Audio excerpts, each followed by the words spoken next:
date. He knew I'd changed my perfume that morning, even though I hadn't texted him a single word about it. I'm a night shift nurse. My schedule runs completely opposite to the rest of the world. Tuesday is my weekend, 9 p.m. is my rush hour, and coffee at 6 in the morning is my dinner. Dating like this isn't easy. So when I matched with David on Tinder, someone willing to meet at 9 p.m. on a rainy Tuesday, I thought it was a rare stroke of luck. His profile was boring in the most reassuring way. A few hiking photos, a golden retriever that looked aggressively average, a bio that read, "Looking for a real connection. Loves bad movies. Nothing to be suspicious of." I arrived first. I sat in a booth near the front window and watched the rain hammer the neon signs outside. The diner was supposed to be a late-night neighborhood staple. Packed, loud, the kind of place where you have to lean in to hear each other. But that night, it was completely empty. Just the low hum of fluorescent lights and a waitress standing near the register, staring blankly at the dark street, who hadn't looked at me once since dropping off my water. The bell above the door chimed. David walked in. At first glance, he looked exactly like his photos. Tall, dark hair swept to one side, a beige trench coat darkened at the shoulders by rain. But as he crossed the checkered linoleum floor toward my booth, something was wrong. Not in his appearance, in his rhythm. His footsteps were too even, too deliberate, like something carefully imitating the way a person walks. He slid into the seat across from me, didn't shake off his wet coat, didn't apologize for being late, just looked directly at me with eyes that didn't seem to blink. "You changed your perfume," he said. His voice was flat, not a question. I froze. That morning, I had run out of my usual scent. I grabbed an old sandalwood roll-on I hadn't touched in over 2 years, dabbed it on my wrists before leaving the house, and thought nothing of it. No one knew. I hadn't mentioned it to anyone. I hadn't posted anything. "Have we met before?" I asked, keeping my voice as steady as I could. "You usually wear lily," he continued, his expression unchanged. "The sandalwood suits you better. It goes well with the gray sweater you wore yesterday." The blood in my body went cold and still. I hadn't worn a gray sweater in any of my Tinder photos. But yesterday morning, at 6 a.m. on my second-floor balcony that was completely enclosed on all sides, I had worn exactly that sweater. I was drinking coffee, alone. There was no line of sight from the street. No way anyone passing by could have seen me. I reached for a rational explanation, the way a drowning person reaches for driftwood. Maybe he lives nearby. Maybe we crossed paths at the grocery store and I don't remember. My mind clawed at anything that made sense. "Are you sure you're not thinking of someone else?" I asked. He didn't answer. He reached into the deep pocket of his coat, pulled out his phone, and placed it face up on the table between us. It wasn't Tinder. It wasn't a text thread. It was a live video feed, a fixed camera angle pointed at a residential street. I recognized the row of parked cars. I recognized the street lamp that always flickered. I recognized the red brick exterior of the building, my apartment complex. The timestamp in the corner was ticking forward in real time. "The lock on your sliding balcony door is loose," he said quietly, nudging the phone an inch closer to me. "The metal track is warped. It only takes about 3 pounds of upward pressure to lift it out of the frame. You should really have management look at that." He wasn't looking at the phone. He was looking at my face, watching my reaction the way a scientist watches a specimen. Not with cruelty, which would have been almost easier to process, but with a cold, detached curiosity. He was cataloging my fear. I stood up. "I need to use the restroom." I didn't run. I forced myself not to run. I walked to the back of the diner, pushed through the heavy wooden door, locked it behind me, and pressed my back against the cold tile wall until my shoulders hit it. My hands were shaking so badly I could barely unlock my phone. I opened Tinder, found David's profile, or where it had been. There was nothing there now except a single line of system text. "This user has deleted their account." Then I heard it. Tap. Tap. Tap. Not from the wooden door leading back to the diner, from the small, frosted glass window near the ceiling. the one that opened onto the narrow alley behind the restaurant. A silhouette stood on the other side, backlit by a distant street lamp. A man in a trench coat.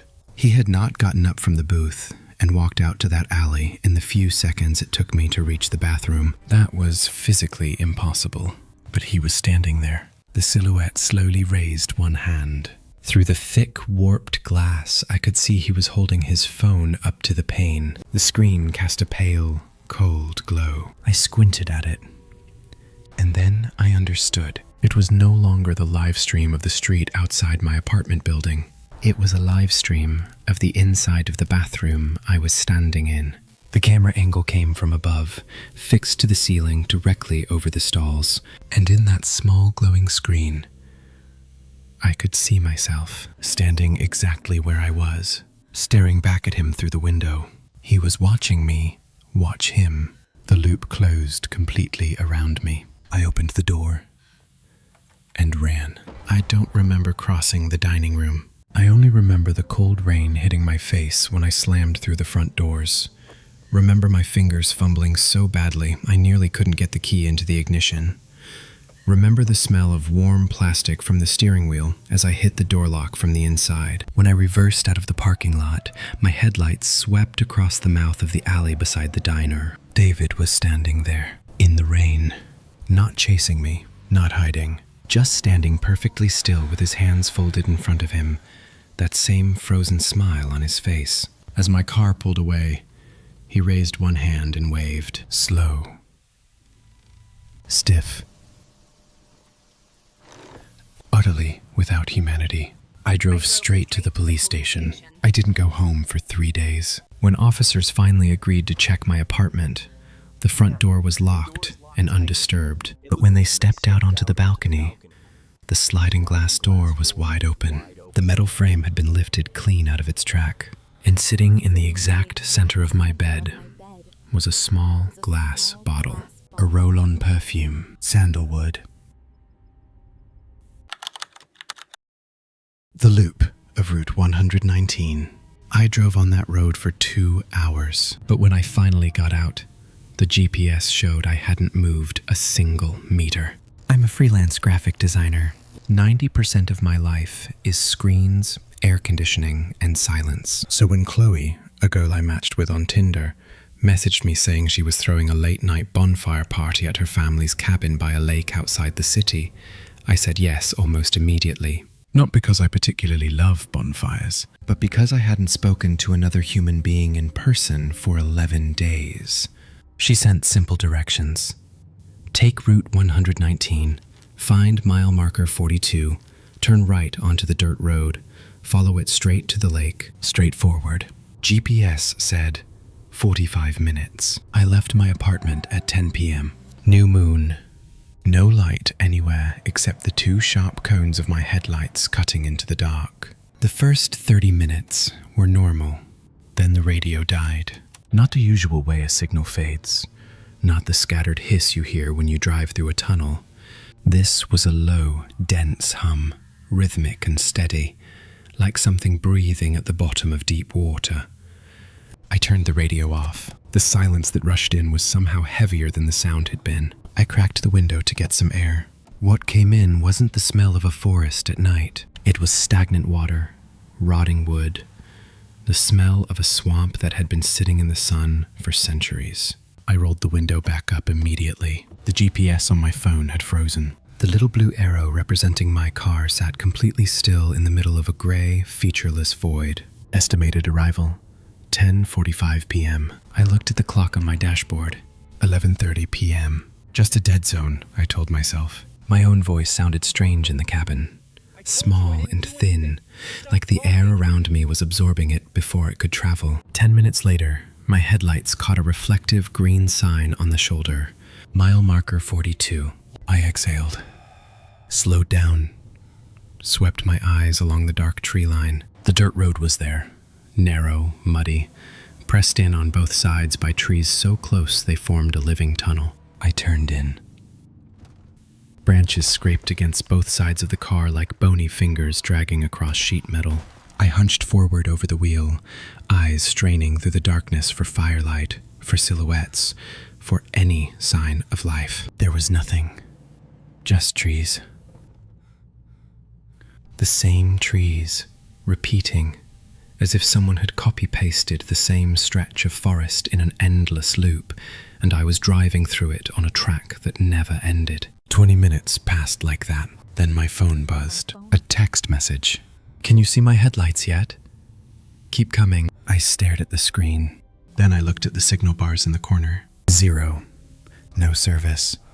No data. No connection of any kind. That message could not have reached me. There was no mechanism by which it could have arrived. And yet it had. I looked up from the screen. No headlights ahead. No cabin. No fire. Just the dark road and the trees closing in overhead like the walls of a throat. I hit the brake, stopped, completely, put the car in park but left the engine running, headlights on, and sat very still. The silence pressed in from all sides, dense and physical, as if the air outside the car had weight. I checked the rearview mirror to gauge the space behind me for a 3-point turn. The road behind me was gone. Not blocked, not washed out, gone. Where my tire tracks should have been, illuminated red by my taillights, there were only trees, ancient oaks with roots sunk deep into the earth, bark undisturbed, as if nothing had passed through them in 100 years. My tracks simply vanished into the root systems, as though the road had never existed. Panic hit me like a hand closing around my lungs. I threw the car into drive and floored it, forward, into the dark, because forward was the only direction that still existed. Then my headlights caught something standing in the center of the road, about 50 meters ahead. I slammed the brakes. The car skidded and jolted to a stop. A woman. Long white dress, streaked with wet mud, standing perfectly still in the middle of the road, her back to me, arms hanging loose at her sides. "Chloe?" I whispered. My voice didn't sound like mine anymore. She didn't turn around. She began to walk. But wrong. Her legs swung in wide, stiff arcs, joints moving in directions they weren't built to move, like a marionette being operated by someone who had studied how humans walk, but had never quite understood it. My phone buzzed. "Why did you stop?" "I'm right here." I looked from the screen back to the road. She had stopped walking, and she began to turn her head. Her shoulders didn't move. Her torso stayed fixed, still facing away from me. Only her neck rotated, slowly, centimeter by centimeter, with a wet, grinding sound, like something inside it fracturing with each degree of movement. It turned and kept turning, past the point where a neck stops, until her face was looking directly at my windshield. There were no eyes, no nose, no mouth. Just a smooth, pale, featureless plane of flesh, stretched flat where a face should have been, lit up in full by my headlights like a blank canvas pulled tight over nothing. The engine died, everything at once. The dashboard went black. The headlights snapped off. I was sitting in absolute darkness, both hands locked on the steering wheel, knuckles burning. Then, right at my driver's side window, inches from the glass, I heard a voice, wet, rasping, like something forcing sound through an organ that wasn't designed for it. "You missed the turn." I screamed and slammed my fist into the ignition. The engine coughed, choked, and roared back to life. The headlights flooded the road. The road was empty. I floored the accelerator. The car tore forward through the mud. Branches whipped against the windshield. I didn't check the mirrors, didn't look sideways, just kept my eyes straight ahead and drove. Then the trees thinned. The car launched off the dirt path and crashed down onto smooth asphalt. I hit the brakes, the car spinning 180 degrees before grinding to a stop in the middle of a 2-lane highway. I sat there, breathing, looked around. Route 119. I was back on Route 119. The reflective sign on the shoulder, lit up by my headlights. Mile marker 42.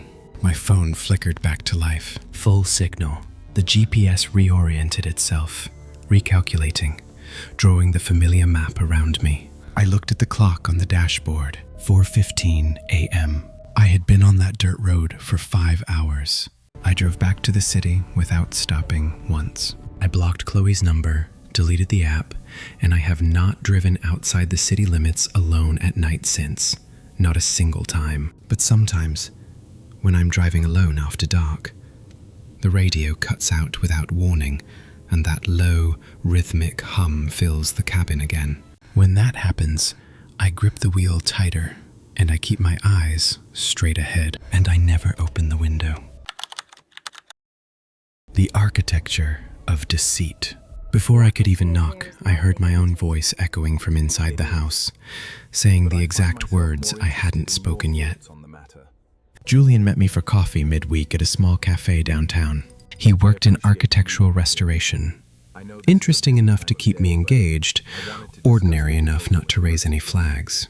He was polite, sharp in a quiet way, and had the rare skill of asking questions that made you want to keep answering.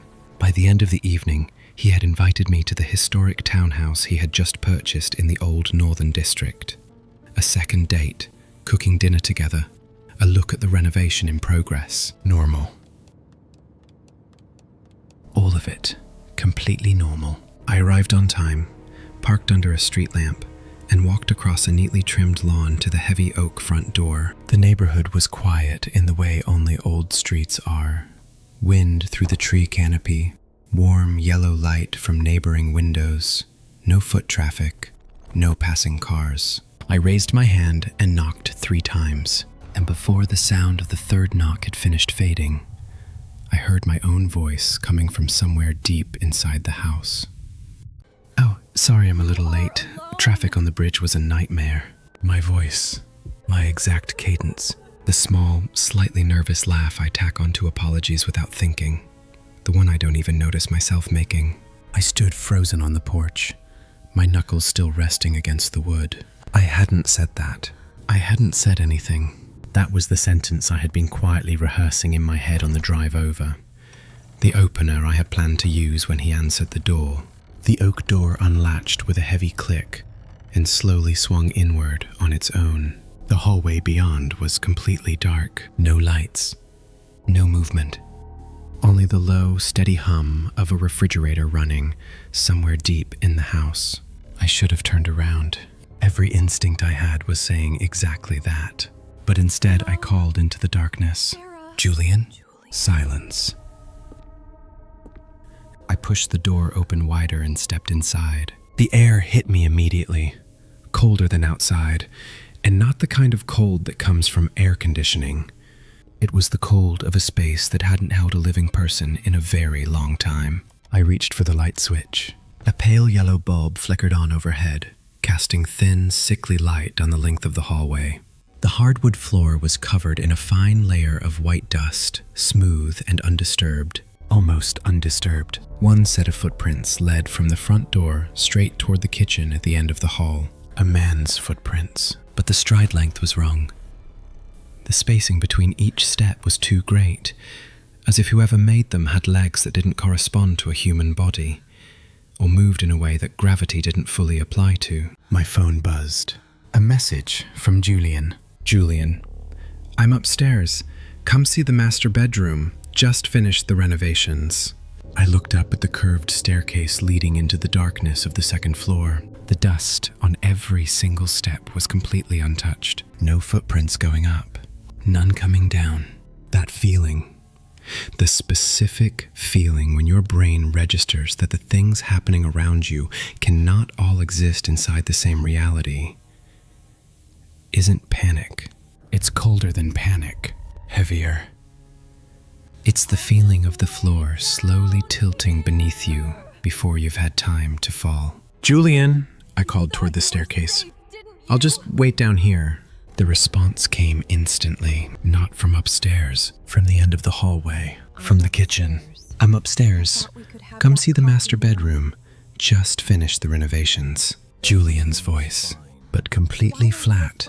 No emotion, no natural breath between words, no weight behind it. like a recording being played back by something that understood sound needed to be reproduced, but had no concept of what language was for. I turned around. Standing behind the kitchen counter, perfectly still in the shadow, was a figure.